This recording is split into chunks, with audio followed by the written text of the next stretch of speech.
Bismillahirrahmanirrahim. Assalamualaikum warahmatullahi wabarakatuh.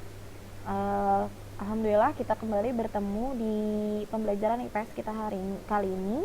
Masih di bab kedua, masih terkait interaksi sosial. Ini hubungannya lanjutan dari materi kita, lanjutan dari materi interaksi sosial kita, yaitu lebih luas lagi, norma sosial dan lembaga sosial, di mana kalau kemarin interaksi sosial kita berbicara tentang individu dengan individu, maka kita sekarang berbicara tentang diri kita dengan masyarakat secara luas. Oke, kita mulai ya. Yang pertama ada norma sosial. Norma sosial adalah aturan atau ketentuan yang mengikat warga kelompok dalam bermasyarakat. Sebenarnya norma sosial ini dipelajari juga di PKN, tapi di IPS lebih kepada teorinya, yang berhubungan dengan interaksi dengan masyarakatnya. Nah, norma sosial adalah aturan yang mengatur kalian dalam bermasyarakat, dalam hidup bermasyarakat sebagai makhluk sosial, sebagai makhluk yang hidup bersama dengan orang di sekitar kalian. Tujuannya adalah agar kalian bisa diatur, bisa dikendalikan perilakunya sehingga tercipta keteraturan sosial.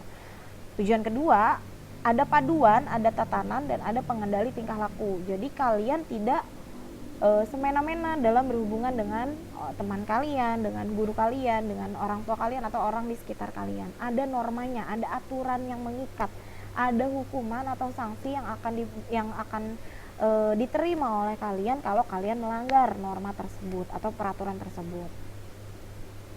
Nah, jenis norma ini ada dua, ada yang formal, ada yang non formal. Kalau formal biasanya bersumber dari lembaga atau institusi dan biasanya tertulis. Jadi resmi kalau yang formal.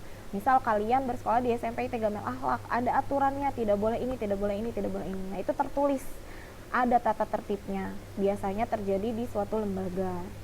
Kalau yang kedua, non formal, itu tidak tertulis, terjadi di masyarakat secara umum. Misalnya kalau kalian bertemu dengan yang lebih tua, kalian bersalaman, kalian lewat di depan orang tua, kalian membungkukkan badan. Nah, itu merupakan salah satu peraturan atau salah satu norma yang mengendalikan tingkah laku kalian, tidak tertulis tapi menjadi suatu peraturan yang terjadi secara langsung di masyarakat. Itu norma sosial, itu jenis normanya. Nah, norma sosial ini punya tingkatan. Tingkatan yang pertama, tingkatan ini adalah hukuman yang diterima dari yang paling rendah sampai yang paling tinggi. Peraturan yang agak mengikat sampai yang sangat mengikatnya, itu merupakan tingkatan norma. Tingkatan norma itu yang pertama adalah cara atau usage, atau norma ini adalah norma yang paling lemah. Karena bila kalian melanggar, biasanya hanya berupa teguran atau celaan. Misal kalau kalian makan sambil berdiri, nah itu kan pasti ditegur, jangan makan sambil berdiri, seperti itu. Tapi tidak ada peraturan yang mengikat, tidak ada peraturan yang berlaku. Biasanya terjadi begitu saja. Atau misalnya kalian buang sampah sembarangan, gitu. Itu kan norma yang paling lemah. Yang kedua adalah kebiasaan atau folkways, lebih kuat dari usage karena ini dilakukannya berulang-ulang atau disebut tradisi. Contoh misalnya kalian bersalaman kalau bertemu dengan yang lebih tua.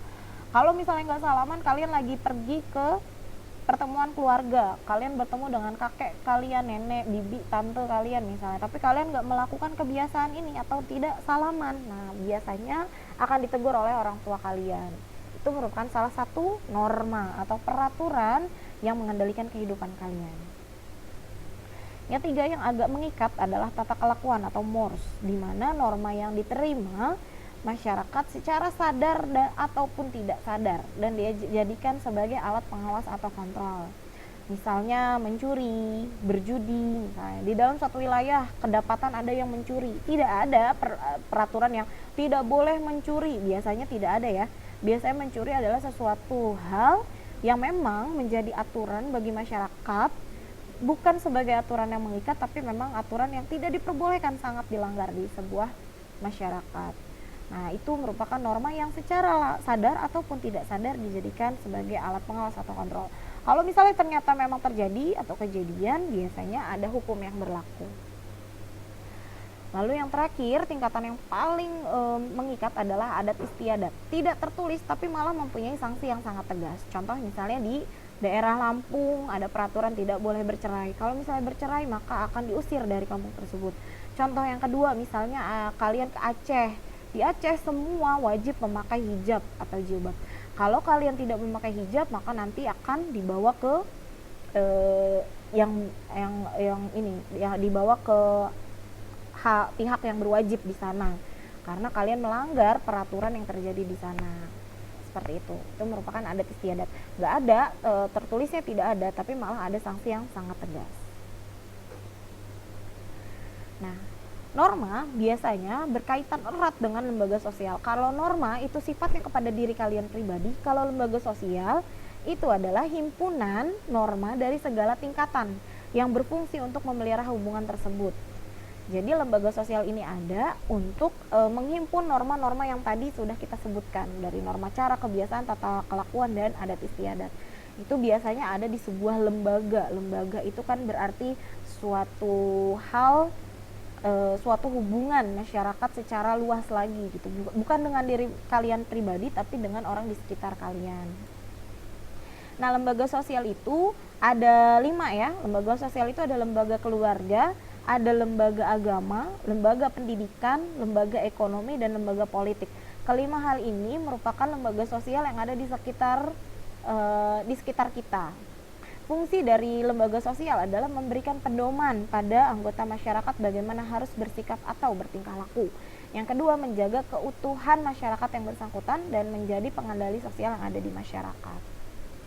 Lembaga sosial yang pertama, yang paling dekat dengan kalian dan yang paling kecil, yaitu lembaga keluarga.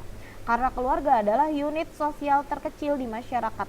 Sebelum kalian keluar, sebelum kalian berhubungan dengan masyarakat luar, kalian berhubungan dengan satu lembaga, yaitu lembaga keluarga.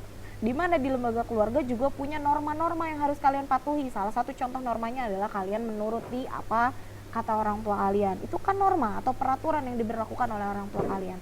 Atau norma yang kedua, mungkin ada di beberapa keluarga yang menetapkan tidak boleh bermain handphone sebelum belajar. Nah, itu kan norma, peraturan yang dibuat oleh keluarga. Keluarga adalah sebuah lembaga. Keluarga sendiri terdiri dari keluarga inti dan keluarga besar. Keluarga inti dan keluarga besar punya normanya masing-masing, punya normanya sendiri-sendiri.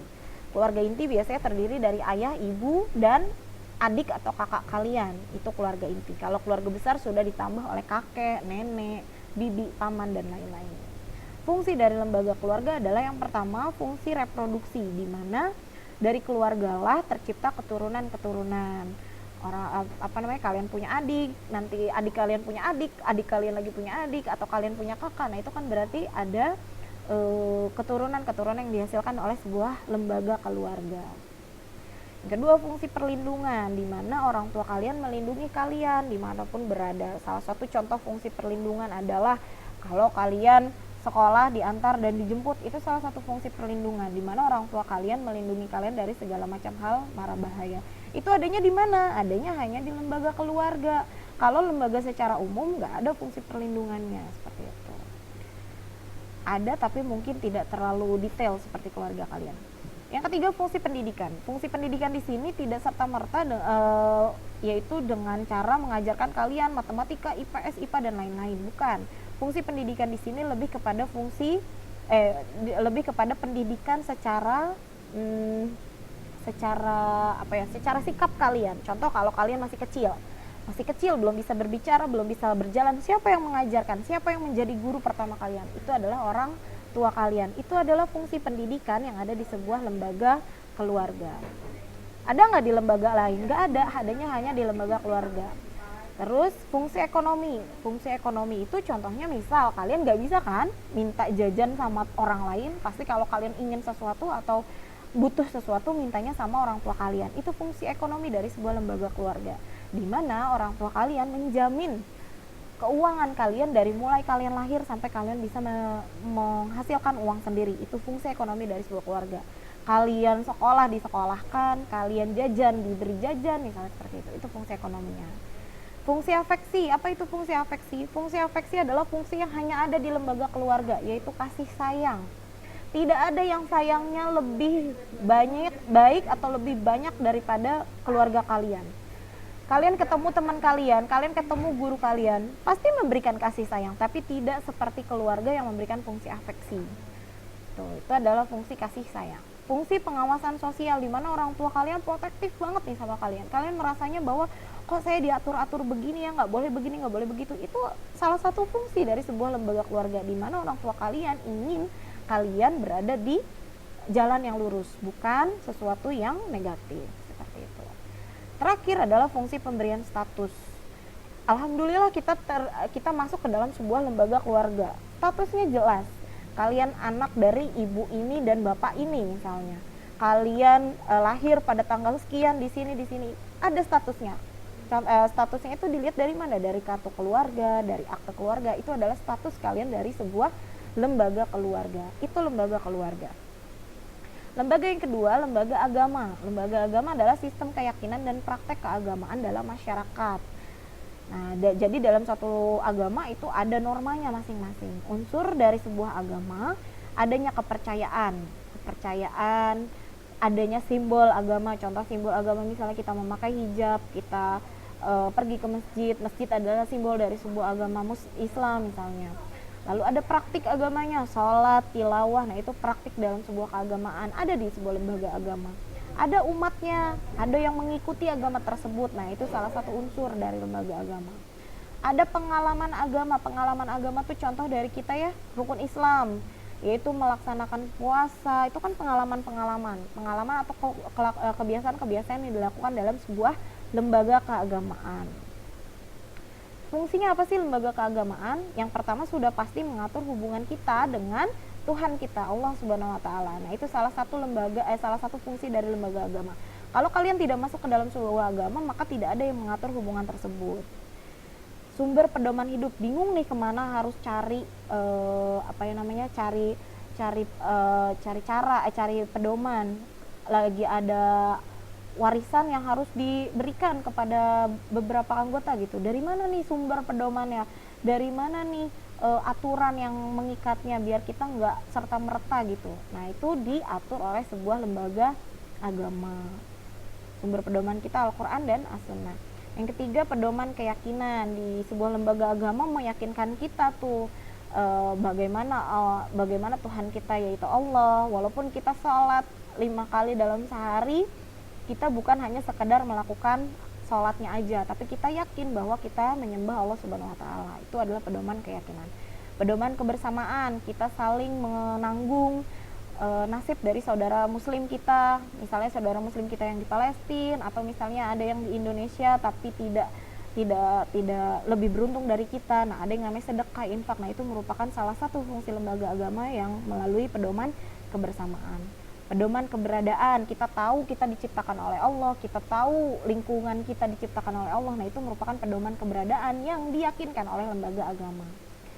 Dan yang terakhir, memberikan identitas manusia sebagai bagian dari agama tertentu. Orang Islam berbeda sama orang Kristen beda sama Hindu. Nah, itu merupakan identitas-identitas yang diberikan oleh lembaga keagamaan. Selesai. Terima kasih atas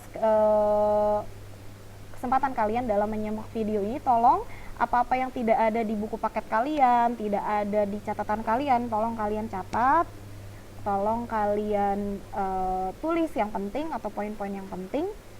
Pekan depan kita akan bertemu dan membahas terkait lembaga sosial yang lain, yaitu lembaga sosial politik, pendidikan, dan ekonomi. Dari Misika cukup sekian terkait norma sosial dan lembaga sosial. Kurang lebihnya Misika mohon maaf. Kita tutup dengan hamdalah. Alhamdulillahirabbil alamin. Wassalamualaikum warahmatullahi wabarakatuh.